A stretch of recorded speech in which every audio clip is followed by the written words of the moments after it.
Hello, friends, and namaste. Welcome back to this sacred space with me, your host, Preetha Lal, and I want to wish you a very happy 2026. And thank you for being here with me as we spend time reading the book Eternal Values for a Changing Society by the late Srimad Swami Ranganathananda ji. As you are aware, if you're following the space, Swami Ranganathananda was the 13th president of the Ramakrishna Matan mission, but he was also so much more. He was a scholar par excellence, a spiritual ambassador, a philosopher, a teacher, a guide, a guru. This multi-volume treatise that I have decided to read to you through this podcast, through this portal, is a testament to the breadth of his knowledge and the depth of his wisdom. Friends, today we start a new chapter that the Swami has titled The Central Theme of the Gita. Here, Swami Ranganathananda prefaces the core message of the Gita from the perspective of the greatest teacher, Sri Krishna, who we have been discussing in the last few episodes. He talks about his role as the parthasarathi, or the charioteer of Arjuna, in more ways than one. He literally is the charioteer, and figuratively, he is also the warrior prince's friend, philosopher, and guide. Let us begin. The central theme of the Gita, Introduction. Among the leaders of thought and action who have appeared on the Indian horizon, none stands so unique for nobility of thought and versatility of character as Bhagavan Sri Krishna, the great teacher of the Bhagavad Gita. With the increasing popularity of the Gita in modern times, a growing appreciation of the personality of Sri Krishna is becoming evident. In the West, Carlyle, Walt Whitman, and Emerson were the first to respond to the spiritual beauty and philosophic depth of the Gita. Did not Eugene Burnouf, the French translator of the Gita, write that no greater book has ever come from the hands of man? A significant prophecy. In his preface to the English edition of the Gita by Sir Charles Wilkins, Warren Hastings, the first British Governor-General of India, declared toward the end of the 18th century, and I quote, "The writers of the Indian philosophies will survive when the British dominion in India shall have long ceased to exist, and sources which it yielded of wealth and power are lost to remembrance." Unquote. Since then, many a thinker and poet in the West has sung the praises of the Gita. Demand for a rational philosophy of life. It is significant that it is one of the few religious books in the world that have not lost their appeal to the modern man. The modern man, let us note, distrusts all scriptures and has lost that abiding faith in the values that traditional religion offers. The full fire of modern scientific criticism has been directed to the scriptures of all the religions of the world, and the results have been disastrous to a degree to both of them. It is becoming increasingly difficult to live on mere faith, especially when such faith does not accord with verified truth. There is doubt and questioning prevalent everywhere. Those minds that have been drawn into the vortex of conflicts of thought and opinion have lost all faith in doctrines and creeds which put satisfied minds of more placid ages, and are searching for the rock of truth where to rest their minds. There is an insistent demand for a philosophy of life, which requires no submission of the hard-earned critical faculty in people. To such minds, the Gita brings a message of hope and assurance. In fact, its message is fully significant precisely because it offers such a philosophy of life. Sri Krishna and the Indian tradition. In considering the message of the Gita, our attention is irresistibly drawn to the personality of Sri Krishna, its teacher and inspirer.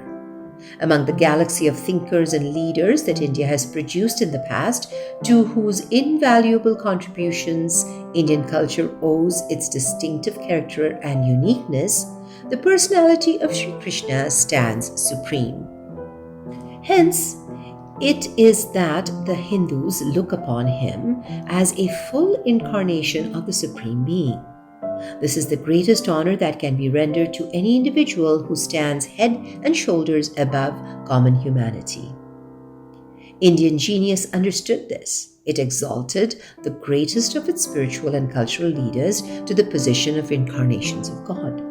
They stand at the vanguard of nation's progress, creating epics and molding the national mind. Such a one was Sri Krishna. In the great drama of the epic of the Mahabharata, the figure of Sri Krishna appears often on stage. Various are the roles that he plays, but none so much arrests and holds our attention as that of Parthasarathi, the charioteer of Arjuna. This is because therein he appears most human, acts as a friend, philosopher, and guide to grief-stricken Arjuna. And this is his individuality as revealed in the Mahabharata. The teachings of the Gita get an air of reality from the tragic setting in which the imparting of the message occurs. Just before the battle begins, Arjuna the warrior asks Krishna to stop his chariot in the midst of the two contending armies. From that eminent position, Arjuna surveys the field and ascertains with whom all he has to fight. Seeing his own teachers and elders like revered Drona, the noble Bhishma, arrayed against him, Arjuna's nerve fails him and he becomes despondent. The first chapter of the Gita portrays the scene in all its vividness. An excessive emotionalism, visible in all its colors, overpowers Arjuna's judgment, and he informs Krishna about his resolution not to fight against and kill his own relations and teachers for the sake of mere worldly glory. He would prefer the life of a religious mendicant to the enjoyments resulting from such a victory. Other arguments also he advances which appear so convincing to his abnormal mind and shattered judgment that, with a shivering body and a stricken heart, he sinks down in the chariot, giving the ultimatum of withdrawal to Krishna. Yield not to unmanliness, O Partha. At this moment of crisis comes the vigorous message of Sri Krishna, spoken in a few telling words. In such a crisis, whence comes upon thee, O Arjuna, this dejection, un-Arya-like, disgraceful, and contrary to the attainment of heaven? Yield not to unmanliness, O Partha. Ill doth it become thee. Cast off this mean faint-heartedness and arise, O scorcher of thy enemies. These words of Sri Krishna must have acted like an invigorating tonic to the despondent mind of Arjuna. Contrary to all expectations of Arjuna himself, Krishna never sympathizes with Arjuna's explanation, though he is full of sympathy with him for the sorrowful plight in which he is placed. Arjuna seems, at least to himself, to be moved by such high virtues of love, kindness, clarity, and mercy to his enemies. Incidentally, he advances the arguments of non-violence and non-resistance as well. All these, strange to note, seem to fall flat on Krishna's mind. Here, Sri Krishna displays an amazing depth of psychological insight and applies what in modern times is called the psychoanalytic method to bring calmness into the troubled waters of Arjuna's mind. An initial weakness that unbalances the mind and a train of high-sounding rationalizations that props up the first mistake, obscuring it to such an extent as to be beyond one's power of detection. This, in short, is Krishna's reading of Arjuna's mind. The latter's arguments of love, pity, kindness, and charity to his enemies betrayed only his sentimental emotionalism and revealed more the rationalizing process that had set in than these virtues in their virile form. Virtue with most people, as it was in the case of Arjuna too, is often only a deceptive mask to cover from their vision of their own weakness. When our lives move on evenly and smoothly, we cannot realize this. But when serious conflicts set in, when storms and stresses of life force us to re-evaluate our facile conceptions, only then do we detect the shaky basis of most of our virtues. It is only when we unmask this virtue that we rise to true ethical life. But this demands the strength and courage of Dhira, or a hero. Hence Krishna's exhortation to Arjuna, shake off this mean faint-heartedness and arise, hero. Unquote. In praise of knowledge. After applying the tonic contained in the 2 verses quoted above, which helped to steady Arjuna's mind to a certain extent, Sri Krishna proceeds to remove his doubts and errors by imparting a knowledge of the truth, which is the greatest saving factor in life. Knowledge is the only permanent cure for all the ills of life, and it is only when we are torn, as it were, with doubts and conflicts that we are fit to inquire into and receive knowledge of the truth or philosophy. Since Arjuna is in such a condition and he craves Krishna to enlighten him, it is only proper on the part of Krishna to impart him a philosophy of life that helps to keep one's mind steady and feet firm in the midst of preoccupations with life's ceaseless activities. Sri Ramakrishna used to say, and I quote, "Tie the knowledge of Advaita in the folds of your cloth and do whatever you please." Unquote.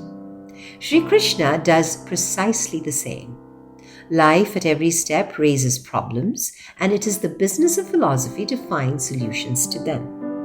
To this end, philosophy seeks knowledge of the truth, which alone can give lasting solutions to all problems in life. Philosophical solutions are not in the nature of promises to be realized when life is ebbed away. Truth cannot be of much consequence to us if it cannot be realized in this life. A solution is no solution in the absence of the problem. Truth, as the Upanishads say, is to be realized here and now. For one who has realized it here in this world, there is true life. For one who has not, great shall be his loss. Iha ched avedit ata satyam asti, na ched iha avedit mahati vinashti. And truth is simple enough and can enter life silently without elbowing out any other contents and transform it imperceptibly. This and not baggage of outworn and meaningless creeds and dogmas and set rules is what Sri Krishna offers us when we are at our wits' end. If he had done otherwise, it would have become, in effect, a mockery. As Christ well says in Matthew 7:9, "Or what man is there of you whom, if his son asks for bread, will give him a stone?" Unquote. To go through life steadily and surmount all its obstacles, what is required is a measure of self-confidence. In the words of Swami Vivekananda, we must have faith in ourselves first before having faith in God.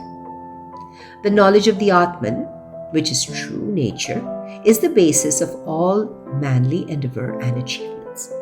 With this end in view, Sri Krishna shows Arjuna the way to the realization of his true self, leaving Arjuna to apply that knowledge and the faith derived therefrom to the solution of his many problems. This is clear from the 63rd verse of the 18th chapter, where Sri Krishna says thus, "Thus has wisdom more profound than all profundities been declared to thee by me. Reflecting over it fully, act as thou likest." That this teaching had its desired effect on Arjuna's mind is clear from what Arjuna says in the 73rd verse of the same chapter, and from his subsequent conduct, says Arjuna, "Destroyed is my delusion, and I have gained my memory through thy grace, O Achyuta. I am firm, my doubts are gone. I will act as thou sayest." Thank you, friends, for your time and attention as we conclude this episode today. In the next episode, we will finish reading this chapter and read more on the Swami's take on the nature of the self of the human being. True to his vast encyclopedic knowledge, Swami Ranganathananda speaks of this Vedantic concept and finds synchronicity with the works of H.G. Wells, G.P. Wells, and Julian Huxley. But more on that next time. For now, I take your leave. I wish you well in the new year, and thank you all for being here. This is Preetha, and you were listening to Readings from the Eternal Values for a Changing Society by Swami Ranganathananda. Thank you and Namaste.